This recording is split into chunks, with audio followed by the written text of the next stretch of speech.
Hello friends, नुकताच ICRनं राईसच्या 2 varieties develop केलेल्या आहेत. ते रिसेंटली रिलीज केलेले आहेत आणि त्या जे व्हरायटीज आहेत ते ॲक्च्युली जिनोम एडिटेड सीड्स आहेत किंवा जिनोम एडिटेड व्हरायटीज आहेत जे डेव्हलप केलेले आहेत CRISPR-Cas9 ही टेक्नॉलॉजी वापरून. तर आज आपण बघणार आहोत की CRISPR-Cas9 टेक्नॉलॉजी काय आहे, ते कशा पद्धतीने यूज करून हे सीड्स डेव्हलप केलेले आहेत आणि त्याचं ॲप्लिकेशन काय आहे याच्याबद्दल थोडंसं आज आपण जाणून घेणार आहोत. आणि हा जो काही टॉपिक आहे हा टॉपिक खूप महत्त्वाचा आहे.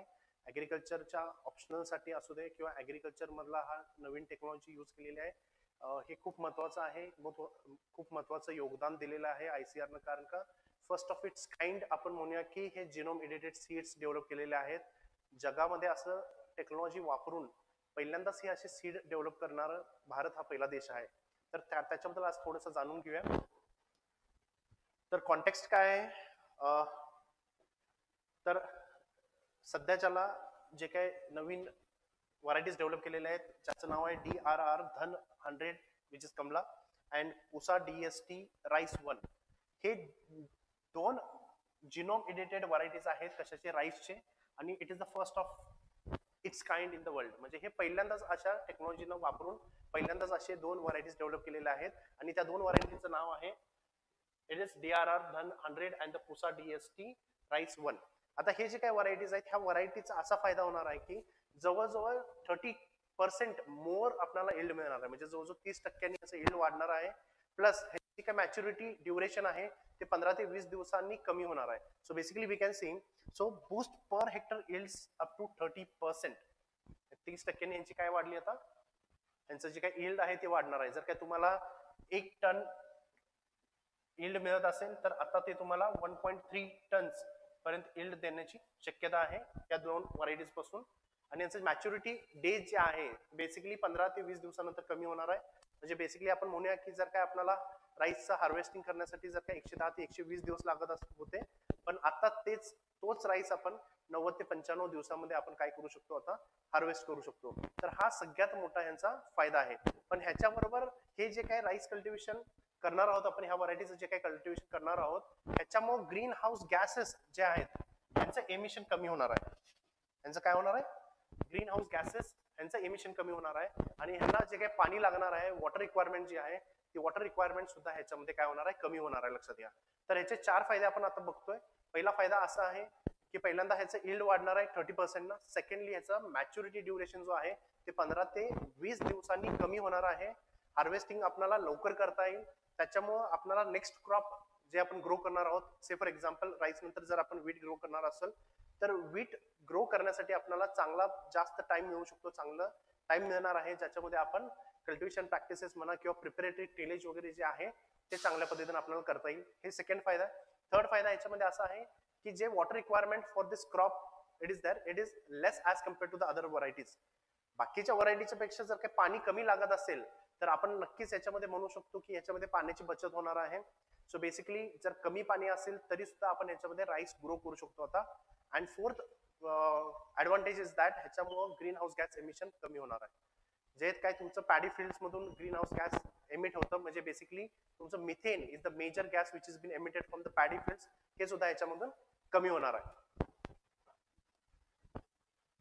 नेक्स्ट आता हे बघूया की ही टेक्नॉलॉजी जी वापरलेली आहे हे 2 सीड व्हरायटीज डेव्हलप करण्यासाठी किंवा सीड्स किंवा व्हरायटी डेव्हलप करण्यासाठी ती कोणती आहे.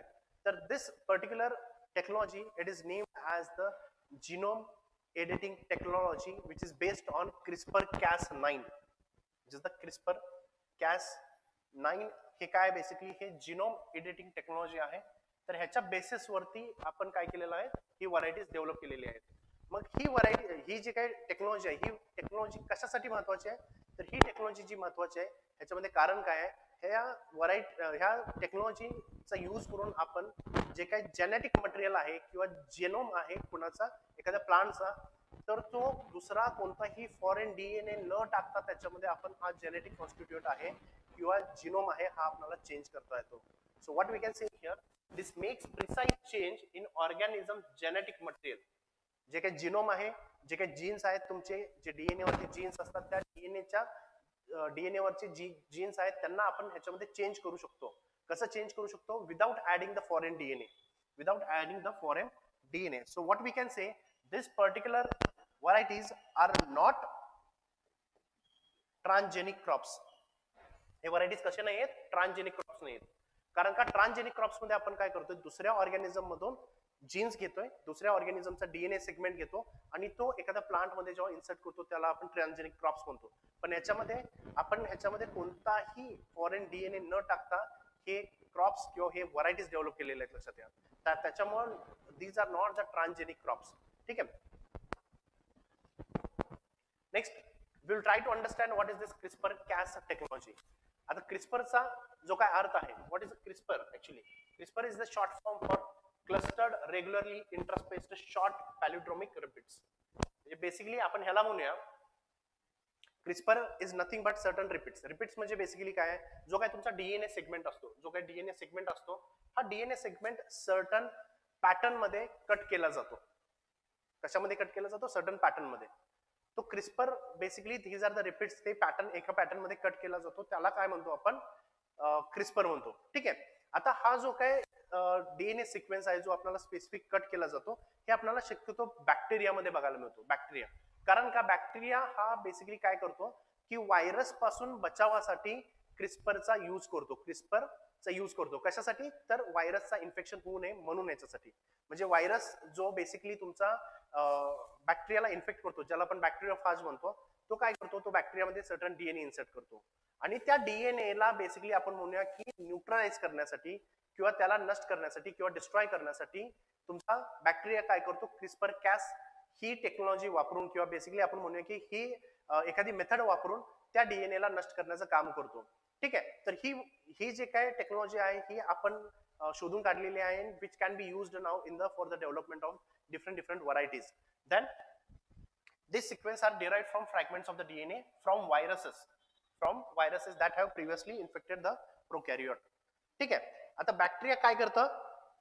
क्रिस्पर्स हे यूज करतंय कशासाठी? तर जे काय तुमचे व्हायरसचे डीएनए आहे, व्हायरसचा जो काही डीएनए सेगमेंट आहे तो लक्षात ठेवण्यासाठी, आणि तो लक्षात ठेवून काय करतो? फ्युचर मध्ये जर काय व्हायरसचा अटॅक झाला तर त्याच्यापासून बचाव करण्यासाठी बेसिकली हा आपण म्हणूया की बॅक्टेरिया ह्याचा यूज करतो, मदत घेते याचं, आणि फ्युचर मध्ये जर काय व्हायरसचं इन्फेक्शन झालं तर त्याला डिस्ट्रॉय करायचं किंवा न्यूट्रलाइज करायचं काम हा बॅक्टेरिया करतो. ठीक आहे. नाउ सी, ह्याच्यामध्ये बघूया आपण थोडंसं की काय नेमकं ह्याच्यामध्ये असतं. नाउ बेसिकली समजून घ्या की हा बेसिकली तुमचा बॅक्टेरिया आहे. हे काय? तुमचा बॅक्टेरिया आहे. आणि या बॅक्टेरियामध्ये तुमचा जो काय व्हायरस आहे तो व्हायरस काय करणार आहे? ह्याचा डीएनए सेगमेंट सोडणार आहे. जो काय तुम्हाला हा ब्ल्यू कलरचा डीएनए स्ट्रँड दिसतोय, ब्ल्यू कलरचा डीएनए फ्रॅगमेंट दिसतोय, हा ब्ल्यू कलरचा डीएनए फ्रॅगमेंट समजून घ्या की हा तुमचा कोणाचा आहे? तर तो व्हायरसचा आहे. ठीक आहे. आता ह्याच्यामध्ये काय करणार आहे bacteria will use the CRISPR-Cas.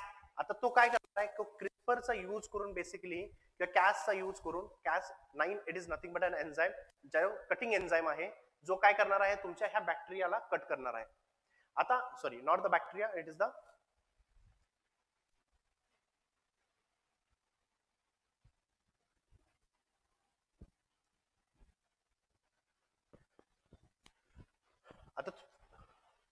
आता थोडक्यात बघूया की नेमकं ऍक्च्युली हे फंक्शनिंग कसं करतं, वर्किंग कसं करतं, CRISPR-Cas कसं ऍक्च्युली वर्किंग करतं हे थोडक्यात बघूया आपण.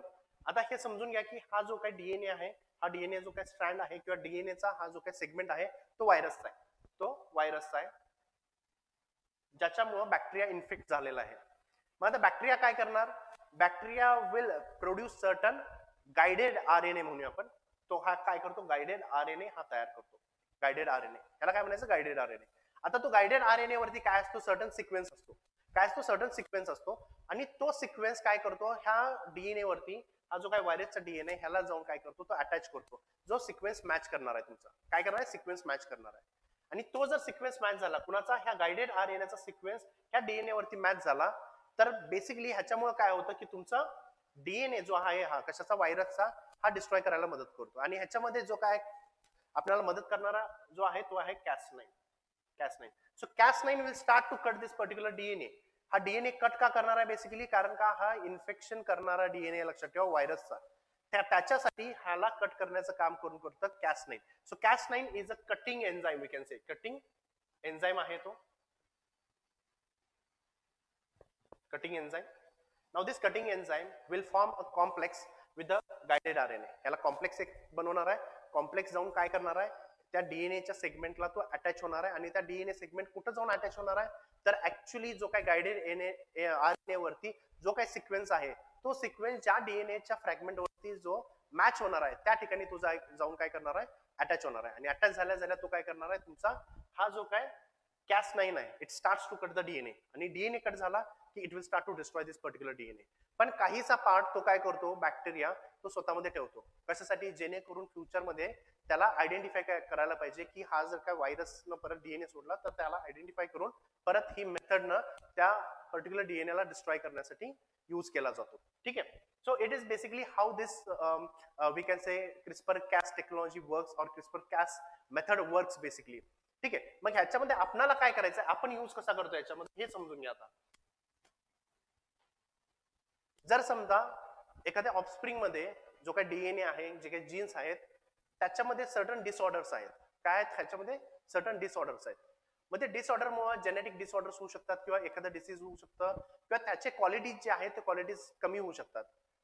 मग ह्याच्यामध्ये आपल्याला काय करणं अपेक्षित असतं, ह्याच्यामध्ये आपल्याला तो जो सेगमेंट आहे, जो डीएनएचा सेगमेंट आहे, आपण हा डीएनए पकडूया आणि या डीएनएच्या सेगमेंट वरती जो काय तुमचा एरिया आहे जिथं ते जीन्स आहेत which R responsible for diseases, for example genetic disorder आपण म्हणूया, किंवा जे क्वालिटीज कमी करण्यासाठी जे काही जीन्स अवेलेबल आहेत ते ह्या पर्टिक्युलर सेगमेंटवरती आहेत, ह्या पर्टिक्युलर सेगमेंटवरती. मग ह्या पर्टिक्युलर सेगमेंटवरचे जे काही जीन्स आहेत ते आपल्याला डिस्ट्रॉय करायला पाहिजेत किंवा ते कट डाऊन करून बाजूला काढून टाकणं अपेक्षित असतं. मग हे आता कसं करायचं, तर हे डीएनए जो आहे, डीएनएचा सेगमेंट जो आहे किंवा जे जीन्स आहेत ते कटिंग करण्याचं काम कोण करणार आहे, CRISPR-Cas9 ही करणार आहे, लक्षात ठेवा. CRISPR-Cas9. मग आपण काय करू शकतो, Cas9 basically it is an enzyme, cutting enzyme, cutting tool आहे. तर ह्या Cas9च्या एन्झाइमनी काय करायचं आहे, आपल्याला एक गाइडेड आरएनए आणि Cas9 हा एक कॉम्प्लेक्स तयार करून ह्याच्यामध्ये आपल्याला पाठवायचा. तो काय करेल, Cas9 आणि गाइडेड आरएनए ह्या पर्टिक्युलर एरियाला काय करेल, तो जाऊन अटॅच करेल, पर्टिक्युलर एरियाला जाऊन अटॅच करेल. ज्या ठिकाणी काय असणार आहे, तुमचा डिफेक्टिव्ह जीन असणार आहे. तो डिफेक्टिव्ह जीन असेल तर गाइडेड आरएनए जाऊन काय करणार आहे, तुमचा गाइडेड आरएनए जाऊन ह्याला अटॅच करणार आहे. कारण का तुमचा गाइडेड आरएनए वरती तो सिक्वेन्स मॅच झालाय तुमचा, कशावरचा, डीएनए वरचा. आता सिक्वेन्स मॅच झालाय, गाइडेड आरएनए जाऊन अटॅच झालाय, तर ह्याच ठिकाणी तुमचा Cas9 पण असणार आहे. हा Cas9 असेल, Cas9. आता हा Cas9 काय करणार आहे, ज्या ठिकाणी गाइडेड आरएनए चा सेगमेंट अटॅच झालेला आहे त्या ठिकाणाला तो कट करायला चालू करेल. काय करेल, कट करायला चालू करेल, कट करायला चालू करेल. तो कट डाऊन करून बाजूला टाकला की तुमचा परत डीएनएचा काय होईल, रिपेअर होईल आणि तो हा असा परत अटॅच होईल. So it starts to again repair itself, the DNA starts to repair itself. पण ह्या डीएनए फ्रॅगमेंट मध्ये काय नाही, आता तो डिफेक्टिव्ह जीन नाहीये, लक्षात ठेवा. आणि अशाच पद्धतीने आपण काय करू शकतो, इथला जो सिक्वेन्स आहे तो चेंज ही करू शकतो, म्हणजे अल्टर ही करू शकतो. आता आपण तो काय केला, कट केला, पण अशाच पद्धतीने आपल्याला त्या ठिकाणी हा डीएनए सिक्वेन्स जो आहे तो चेंज किंवा दुसरा कुठला तरी जीन ह्याच्यामध्ये आपल्याला ऍड करता येतो. आणि अशा पद्धतीने आपण काय करू शकतो, the DNA or the we can say the genome of one particular plant it can be changed. पण याच्यामध्ये आपण कोणताही फॉरेन डीएनए ऍड करत नाहीये, लक्षात घ्या. फॉरेन डीएनए आपण याच्यामध्ये कोणताही ऍड करत नाहीये. So basically because of that it cannot be considered as a transgenic crop किंवा जेनेटिकली मॉडिफाईड ऑर्गॅनिझम, ज्याला आपण जनरली म्हणतो, तो आपण ह्याला म्हणू शकत नाही, लक्षात घ्या. तर अशा पद्धतीनं CRISPR-Cas9 technology is been now used. Now see, so what is this CRISPR-Cas system? It is a powerful tool for genome editing. कशासाठी, genome editing. ते काय करतं, it allows researchers to introduce precise changes. Precise changes म्हणजे तुमच्या DNA वरती काय करणार आहे, म्युटेशन करणार. Mutation means it is a changes in the DNA.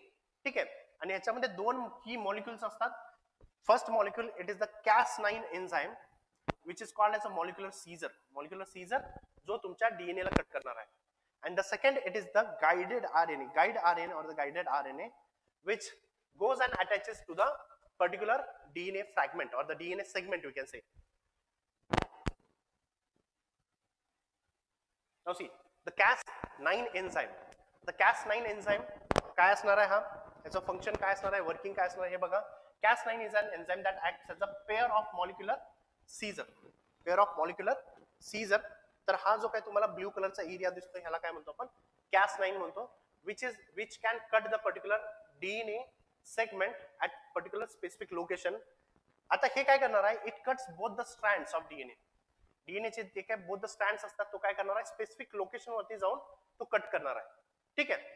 आणि हे कट केल्यानंतर हे मदत काय करणार आहे आपल्याला, why it is very much useful, कारण आपण ह्याच्यामध्ये काही डीएनएचा सेगमेंट ऍड करू शकतो. So it allows the researchers to add, remove or replace segments of the DNA.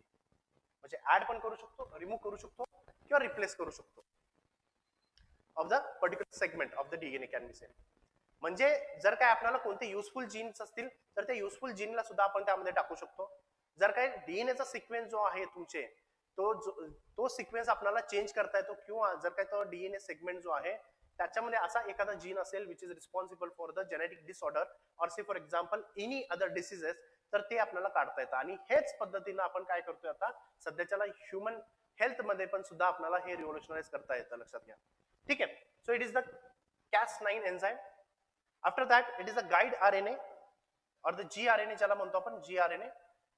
आता जीआरएनए हे दोन गोष्टींना बनलेलं असतं, लक्षात ठेवा, दोन गोष्टींना. So first is called as a short RNA sequence and second is long RNA scaffold. आता जो शॉर्ट आरएनए सिक्वेन्स आहे तो असतो जवळजवळ 20 बेस पेअरचा. किती? 20 बेसेसचा.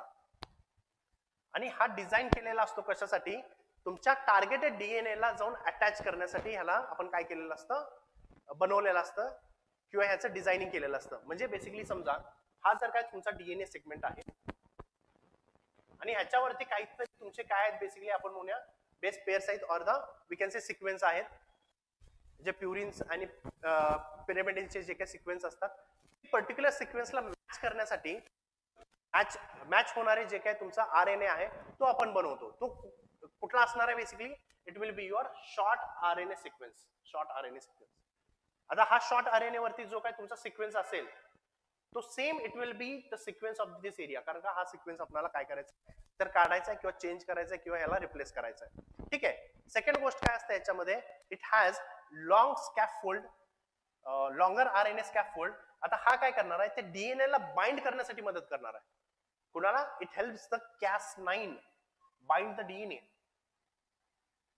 म्हणजे तो सिक्वेन्स जो काय तुमचा हा डीएनए आहे त्या डीएनए ला Cas9 जाऊन काय होणार आहे, अटॅच होणार आहे. पण ते अटॅचमेंट करण्याचं काम कोण करतंय, मदत कोण करतंय ते Cas9 ला, it is your longer RNA scaffold. So basically you can see here it's the guided RNA and it is the Cas9 protein. सो फंक्शन काय आहे यांचा, shorter RNA sequence guides Cas9 to exact location. Exactly कुठल्या लोकेशनला जायचं आहे, जिथं आपल्याला कटिंग करायचंय किंवा चेंजेस करायचे आहेत किंवा तिथलं आपल्याला एखादा डीएनए काढून टाकायचा आहे, हे एक्झॅक्टली लोकेशन वरती जाण्यासाठी कुणाला Cas9 ला हे कोण मदत करते, it is a short RNA sequence.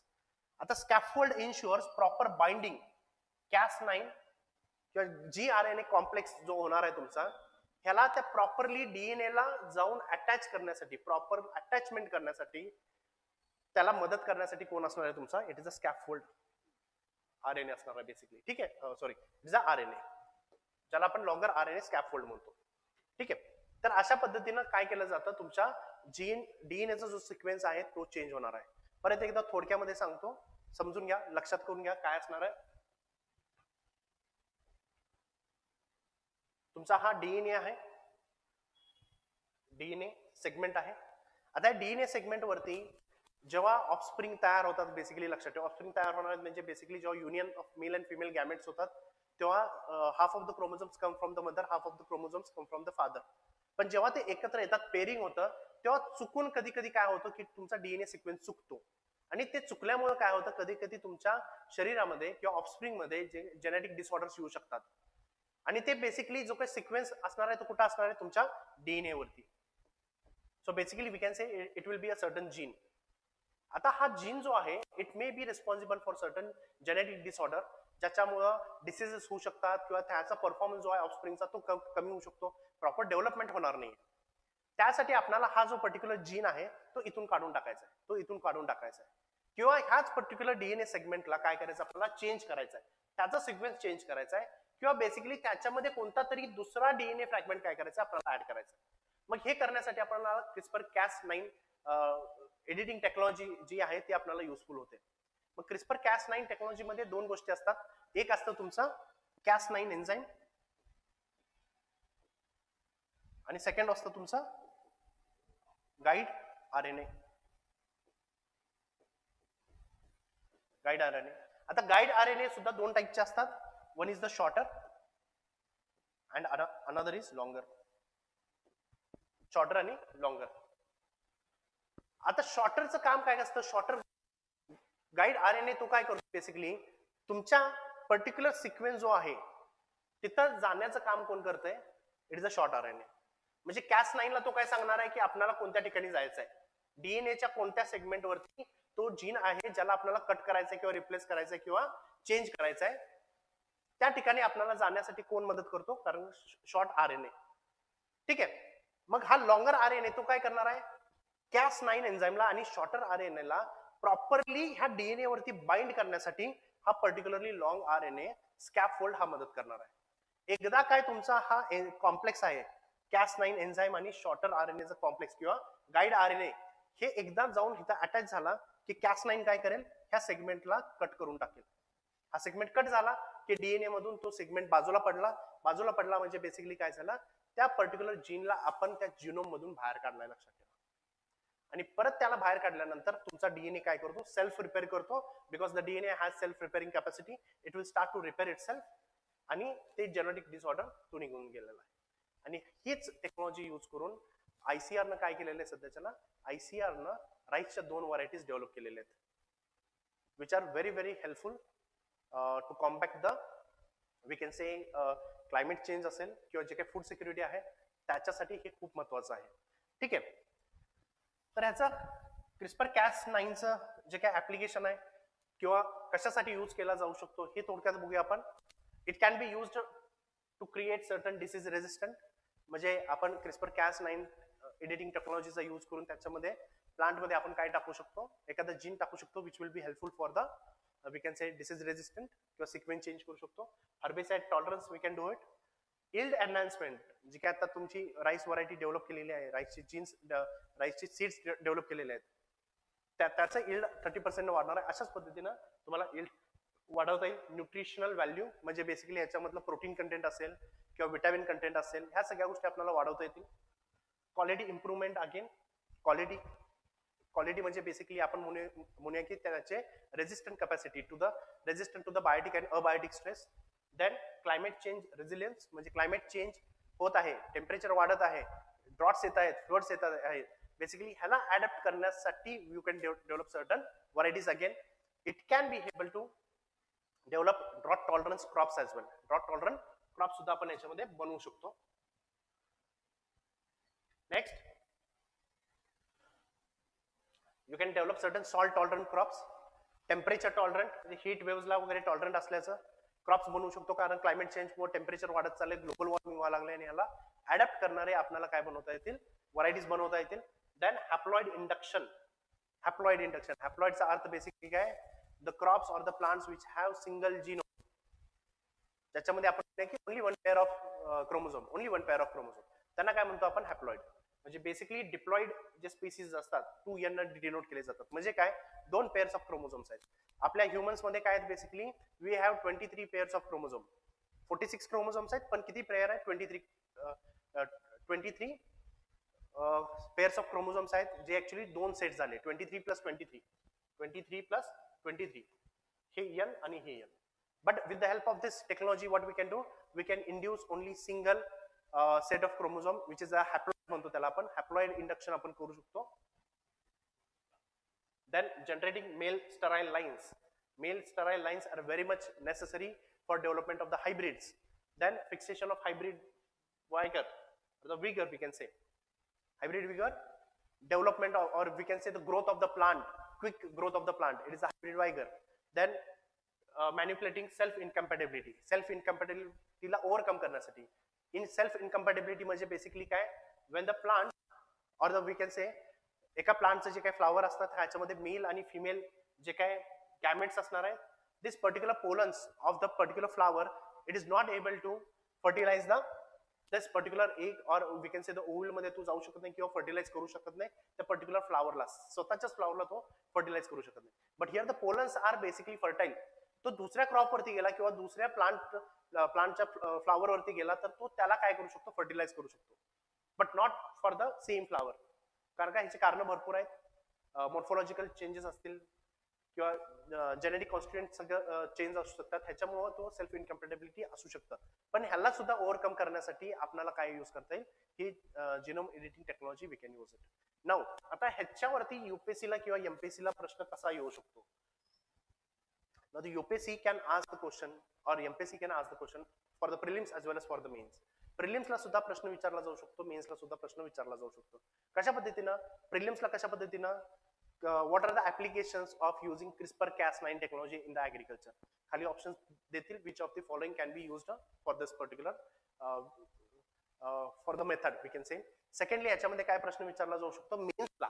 आता मेन्सला प्रश्न काय विचारला जाऊ शकतो, what are the recent technological developments which can be used for developing the new varieties. say for example recent technological developments म्हणूया आपण, जो बायोटेक्नॉलॉजी मध्ये अशा पद्धतीने प्रश्न विचारला जाऊ शकतो. recent biotechnological tools which can help us to develop new varieties अशा पद्धतीने प्रश्न विचारला तर तुम्ही CRISPR-Cas9 त्याच्यामध्ये यूज करू शकता. किंवा बेसिकली ह्याच्यावरती प्रश्न असा विचारला जाऊ शकतो की what are the different applications of CRISPR-Cas9 gene editing technology in agriculture. अशा पद्धतीने मुख्य परीक्षेला हा प्रश्न विचारला जाऊ शकतो. आणि हे झाल्यानंतर इंटरव्ह्यूला सुद्धा ह्याच्यावरती प्रश्न विचारण्याची शक्यता आहे. व्हॉट इज CRISPR-Cas9 अशा पद्धतीने प्रश्न विचारले जाऊ शकतात. ह्याचं ऍप्लिकेशन सांगा, ह्याच्यावरती बेसिकली मल्टिपल क्वेश्चन्स येऊ शकतात इंटरव्ह्यूला सुद्धा. ठीक आहे, आय होप की तुम्हाला हा टॉपिक समजला असेल. जर काय तुमचे काही डाऊट्स असतील तर प्लीज डिस्क्रिप्शन बॉक्समध्ये मेसेज करा, त्या मेसेजला मी नक्कीच तुम्हाला उत्तर देईन. Okay, thank you.